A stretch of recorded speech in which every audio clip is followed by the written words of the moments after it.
দফা। তো প্রধান উপদেষ্টার কাছে আমাদের আবেদন হচ্ছে আমাদের যত দ্রুত সম্ভব 8 দফা দাবি পূরণ করে দিন। এত বারবার 2 মাস হয়ে গেছে আর রাস্তায় থাকতে পারছি না, এবার আমরা ক্লান্ত।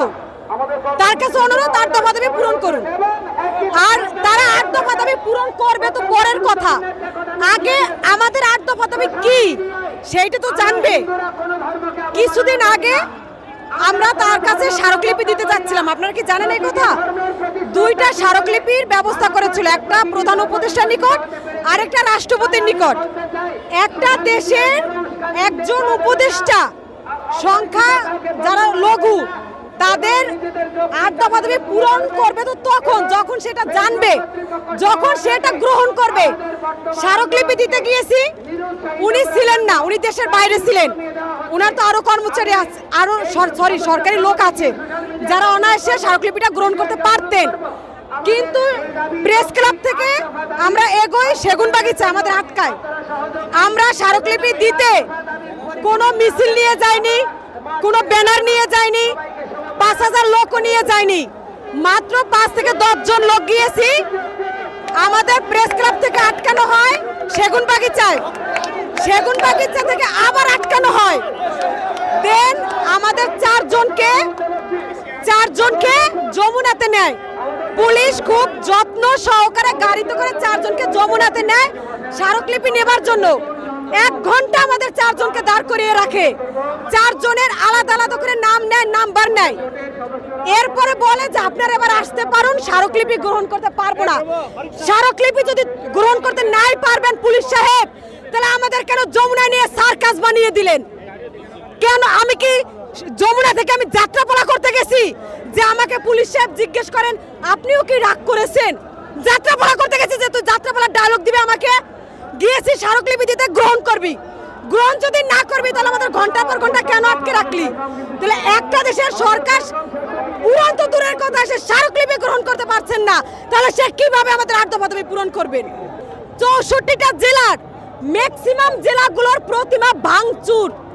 আজ আমরা সুষ্ঠু বিগ্রহে পূজা করতে পারছি না, সব জায়গায় পূজা হবে ভাঙ্গা প্রতিমায়, সব জায়গায়। আর বলা হয় কি যে এর আগে কোথায় ছিলে? গত 15 বছর 20 বছর ধরেও তো হয়েছে, এর আগে কোথায় ছিলে?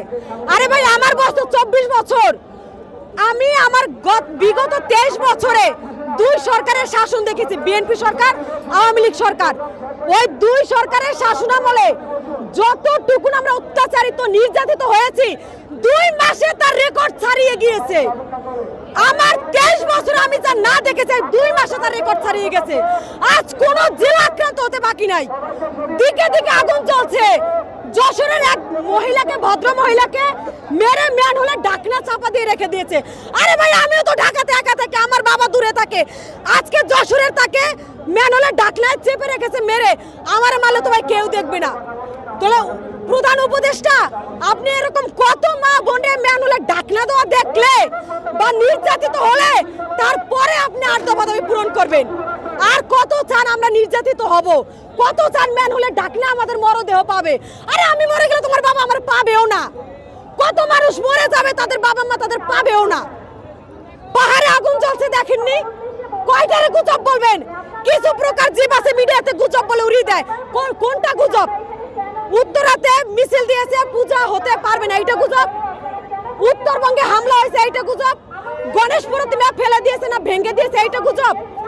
কিশোরগঞ্জের প্রতিমা ভেঙে পড়ছে 2 দিন আগে, এইটা গুজব। যশোরের যে মাকে মেরে ঢাকনা দিয়ে রাখছে, এইটা গুজব। কোনটা গুজব?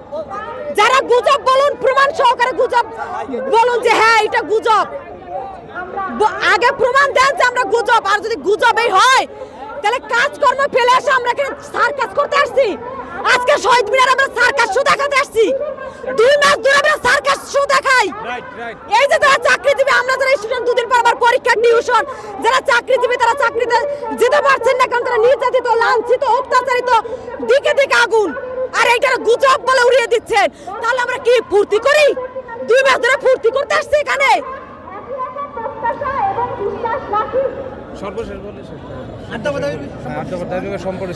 আপনার কাছে রিকোয়েস্ট করছি, অনেক হয়েছে তামসা, অনেক দেখছি লীলা খেলা। গুজব বলবেন না, ধর্ম এবং রাজনীতিকে এক করবেন না। রাজনীতির দল হয়ে আসিনি, আমরা কোনো প্রকার রাজনীতি প্রচার করতে আসিনি, কোনো রাজনীতির দল হয়ে আসিনি। আমরা অত্যাচারিত, আমরা মারা যাচ্ছি, আমাদের ঘরবাড়ি পুড়ে যাচ্ছে, আমরা আমাদের অধিকার নিয়ে আসছি। আপনি আমাদের অধিকার অতি বিলম্বে পূরণ করে দিন, ব্যাস।